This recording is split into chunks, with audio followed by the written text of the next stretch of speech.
about comics. Let's talk about comics. Let's talk about comics. Let's talk about comics. Around Bay YouTube, it's Charles, and it's Wednesday, so you know what that means. It is time for a new comic book day unboxing from MidtownComics.com. If you do not have a local comic book store you can go to, I suggest Midtown Comics. Right now, we're going to get to opening up my brand new comics. Not as big a group as usual, but we got some of the best hits in here. So let's get to her. I always open the package on screen so you can see how safe and secure your packages will be shipped from whichever vendor I decide to order it from, be it Midtown Comics, New Cadia Comics, Coffee and a Comic. They all have various methods of opening, shipping. For instance, Midtown Comics, for smaller orders, they'll use these minimal flat boxes that ship everything safe and securely. For larger orders like I usually get, they have a box, bubble wrap, so on and so forth. But I love the way these boxes work. There's not a lot of waste. Everything is kept packed tightly.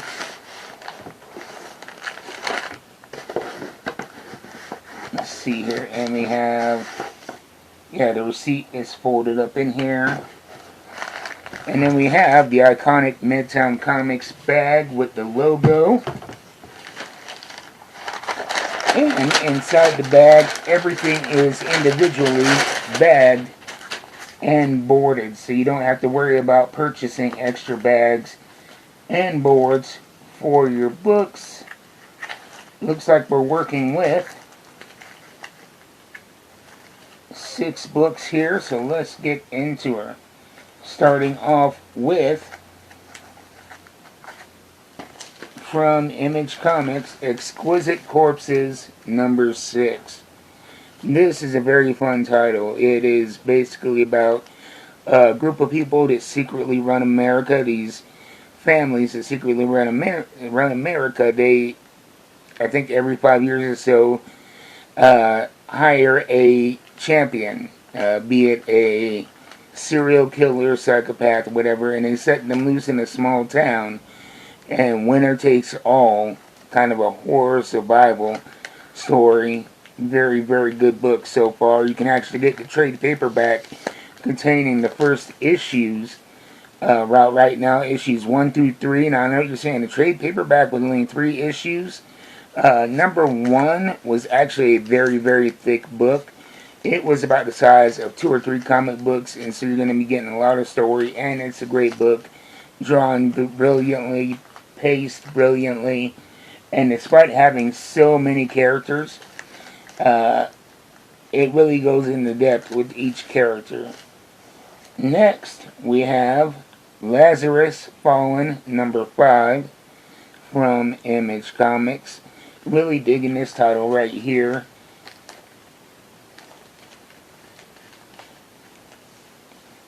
Again, a story about in a dystopian future.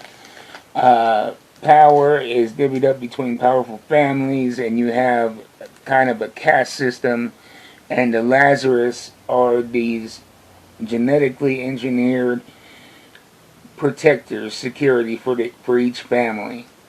So it's a very, very good book. A lot of deep lore that I'm honestly still getting my head around, but that's my understanding of it so far. I have read the first series, and I have a trade paperback I need to catch up with. I got so many books, though, it's hard for me to get through them all in a, orderly manner sometimes. Okay, now this is one I've been very excited for, from Mad Cave Comics, a company that I believe really broke out in 2025. This is called It Killed Everyone But Me. Basically, in the first issue, we met this survivor of a childhood trauma of all of their friends being killed by some kind of entity, and how they've grown up with this trauma, and now similar things are happening again, and it's being brought back up. Very good title. I really, really enjoyed it. One of the best #1 issues I read all year, and I can't imagine the quality dropping off because, like I said, everything I've read from Mad Kid Comics has been a home run in my opinion. So next we have from Image Comics / Todd McFarlane Productions, we have Deadly Tales of the Gunslinger. This is the origin story of Gunslinger Spawn set in the 1800s. It is a fun look into the Spawn world, going back into that Western aesthetic. I'm really digging it, and this one is written by Jimmy Palmiotti, as he is somebody you may recognize from titles like Painkiller Jane. I really dig his writing. It's one of my favorite writers, one of my favorite characters. You cannot beat that. You want to know what else you can't beat? You cannot beat a double dose of the Gunslinger Spawn. You think I'm faking about him being one of my favorites? Right back there, I got the action figure, Gunslinger Spawn. Don't play with me. I am a true blue, real deal Gunslinger Spawn fan. And this cover is brilliant. It's kind of gruesome, but I like what they did here. You see Gunslinger Spawn staring through a wound of some sort that he inflicted with his pistol. Very, very tough look. This is number 48.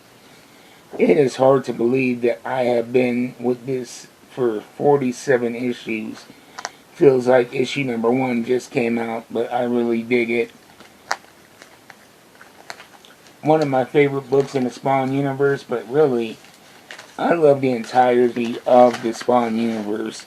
I read all the books and dig them. There's so many books you can get your hands on, from Spawn to Gunslinger Spawn, Deadly Tales of the Gunslinger, The Scorched, Bloodletter, so many other great books. What else is there? Black Ritual, The Book of Nyx, and even more books, so check them out. And last but not least, we have one that I actually have a copy of, and you may be asking yourself, Charles, if you have a copy of this book, why did you buy another? Well, it's because of the brilliant covers. So last week you will note that I got this cover, the alternate cover of Witchblade, number 15 from Image / Top Cow Comics. Kind of a throwback to the original 1990s Witchblade series. And then we have this cover, the A cover, which I really dig, and I really like these as kind of a counterbalance to each other. I'm actually considering displaying them side by side here because you see, the striking visual of Sarah Pazzini fully engulfed by the Witchblade and fully engaged with that. And then we have Sarah Pazzini, the gritty New York detective. And so you get, two distinctive, strong looks from one comic book.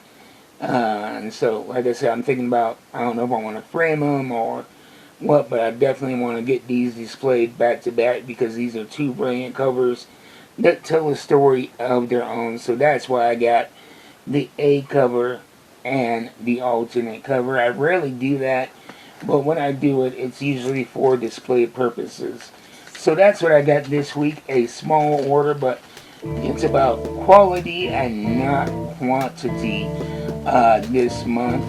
The first unboxing for November may be a little bit late, but trust indeed it will happen. If it's not available Wednesday, we will have either an extra comic book review or a action figure unboxing. I have so much material banked that there will not be a loss of content based on comic books, action figures, and positive nerd culture. So stay tuned to the channel. Thank you for watching. Down below in the comments, let me know what you guys got. What do you think of these brilliant Witchblade covers. As a matter of fact, tell me in the comments which one do you prefer. Do you prefer the classic Witchblade look or the gritty New York City detective look? Let me know in the comments, and I will see you next time. Until then, keep reading them books. You know I'm going to. I'm out.